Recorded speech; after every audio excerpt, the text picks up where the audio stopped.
Sahyadri top 10 news या बातमीपत्राचे प्रायोजक आहेत Mac care super speciality hospital Ahmednagar.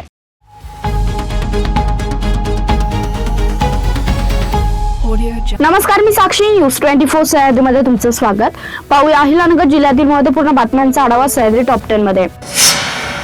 जिल्ह्यातील 8 नगरपालिकांच्या निवडणुकीनंतर ईव्हीएम मशीनची काटेकोर सुरक्षितता राखण्यासाठी प्रशासनाने कडेकोट सुरक्षा व्यवस्था तैनात केली आहे।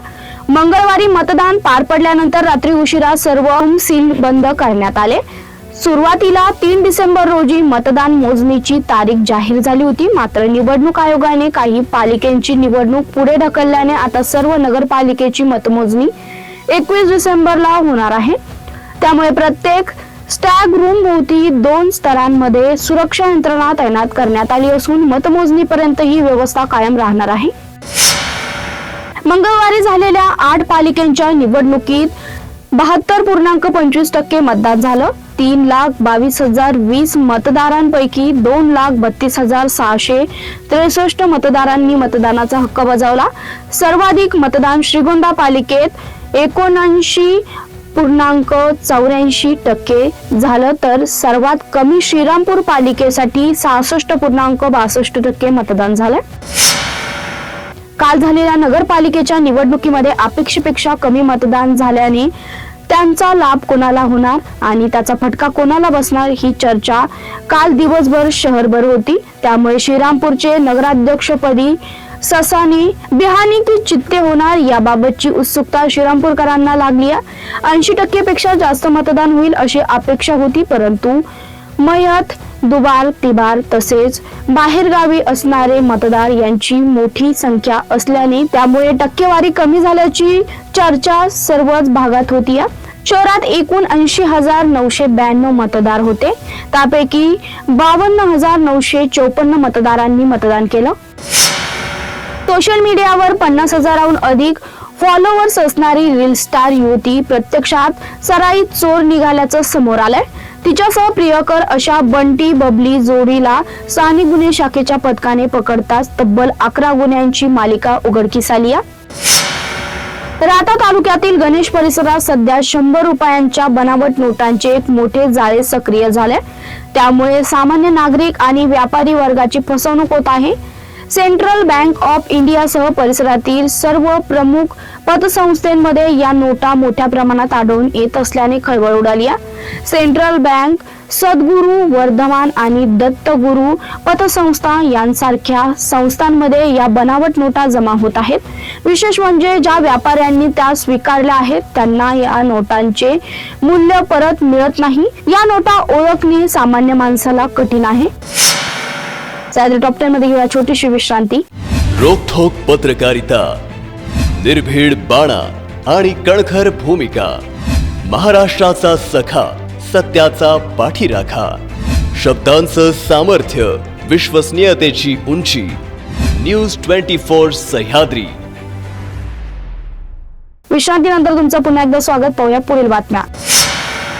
राहता बाजार समितीत बुधवारी सोयाबीनला 4,496 रुपये प्रति क्विंटल भाव मिळाला। सोयाबीनच्या 5 क्विंटलची आवक झाली। सोयाबीनला सरासरी 4,496 रुपये प्रति क्विंटल भाव मिळाला। मकाची 13 क्विंटलची आवक झाली। मकाला किमान 1,400 रुपये, जास्तीत जास्त 1,500 रुपये भाव मिळाला, तर सरासरी 1,450 रुपये भाव मिळाला। ज्वारीला सरासरी 1,600 रुपये प्रति क्विंटल भाव मिळाला, अशी माहिती बाजार समितीचे सभापती ज्ञानेश्वर गोंदकर व सचिव सुभाष मोटे यांनी दिली आहे। कोपरगाव पोस्ट ऑफिस परिसरात सध्या जणू हिरवा स्वर्ग अवतरल्याचा भास होत आहे। पोस्ट कर्मचाऱ्यांनी स्वखर्चातून उभारलेला हा देखणा उद्यान विभूषण परिसर शहरवासियांसाठी अनोखा हरित आनंदोत्सव ठरत आहे। पोस्ट कार्यालयात पाऊल टाकताच दरवळणारा फुलांचा सुगंध, दाट हिरवाईची झूल, कानाला तृप्त करणारा पक्ष्यांचा किलबिलाट, हे तिन्ही सौंदर्य मिळाल्यामुळे जणू निसर्ग थेट आशीर्वाद देत असल्याचा अनोखा भास निर्माण होत आहे।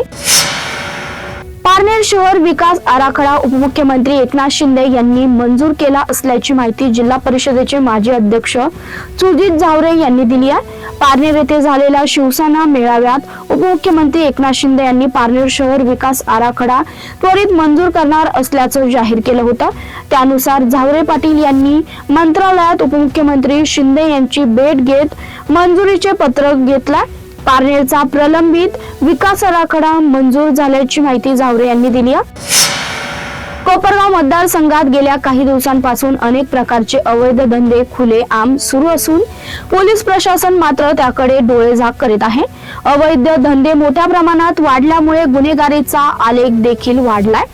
त्यामुळे नागरिकांमध्ये असुरक्षिततेचं वातावरण निर्माण झालं असून कायदा सुव्यवस्थेचा मोठा प्रश्न निर्माण झालाय.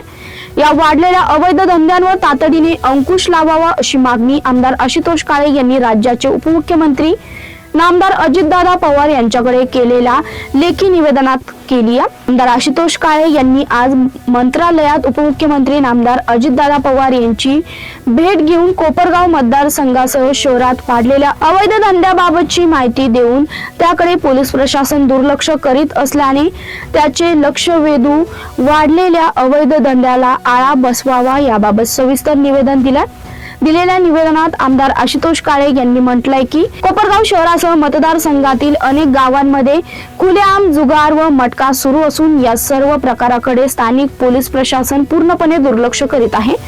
अवैध दारू विक्री तसेच तंबाखू गुटखा विक्री सर्रासपणे उघडपणे सुरू आहे. ऑनलाईन बॅटिंगचे जाळेही मोठ्या प्रमाणावर पसरले असून अनेक तरुण त्यात अडकत आहेत. याशिवाय भर दिवसा गोदावरी नदीपात्रातून वाळू उपसा बिनधास्तपणे सुरू आहे. वाढलेल्या अवैध धंद्यामुळे तरुणाई चुकीच्या मार्गाला जाण्याची भीती नागरिकांमधून व्यक्त केली जात आहे. पालकांमध्ये चिंतेचं वातावरण पसरलं असून कोपरगाव मतदारसंघात अवैध धंद्यांमुळे दहशतीचं वातावरण निर्माण झालंय. विशेषतः तरुण वर्ग मोठ्या प्रमाणावर व्यसनाधीनता व गुन्हेगारीकडे वळत असल्याने परिस्थिती गंभीर बनली आहे. परिणामी शहरात भीतीचं व दहशतीचं वातावरण निर्माण होऊन कायदा व सुव्यवस्थेवरही परिणाम होत आहे. त्याबाबत आपण व्यक्तिशः लक्ष घालून कोपरगाव मतदारसंघातील वाढलेल्या अवैध धंद्यांना लगाम बसेल यासाठी तातडीने कार्यवाही करावी अशी मागणी आमदार आशुतोष काळे यांनी दिलेल्या निवेदनात केली आहे. तसेच कोपरगाव मतदारसंघासह कोपरगाव शहरात वाढलेल्या अवैध धंद्यांवर पोलीस प्रशासनाकडून आळा बसेल यावरचा नागरिकांबरोबरच माझाही विश्वास उडाला आहे. त्यामुळे याबाबत राज्याचे उपमुख्यमंत्री अजितदादा पवार यांची भेट घेऊन त्यांनी स्वतः हस्तक्षेप करून कठोर पावले उचलण्याचे साकडे त्यांना घातलाय. त्यांनीही तत्काळ कार्यवाही करण्याची ग्वाही दिली आहे. त्यामुळे मला विश्वास आहे की निश्चितपणे मतदारसंघासह कोपरगाव शहराच्या वाढत्या अवैध धंद्यांना चाप बसेल. मात्र जर हे अवैध धंदे थांबले नाही तर वाढत्या अवैध धंद्यांना रोखण्यासाठी रस्त्यावर उतरून वेळप्रसंगी तीव्र स्वरूपाचं आंदोलन करणार असल्याचा इशारा आमदार आशुतोष काळे यांनी दिला. पुणे येथे पार पडलेल्या राज्यस्तरीय ब्रास बँड स्पर्धेमध्ये संजीवनी सैनिक स्कूल अँड ज्युनियर कॉलेजच्या ब्रास बँड पथकाने अप्रतिम शिस्तबद्ध व कलात्मक सादरीकरण करून पुन्हा महाराष्ट्र राज्यात प्रथम क्रमांकावर चमकदार मोहोर उमटवली आहे. सह्याद्री टॉप 10 मध्ये तेच सांगतोय तुम्ही पाहता news 24 Sahyadri. Sahyadri top 10 news या बातमीपत्राचे प्रायोजक होते Mac care super speciality hospital Ahmednagar.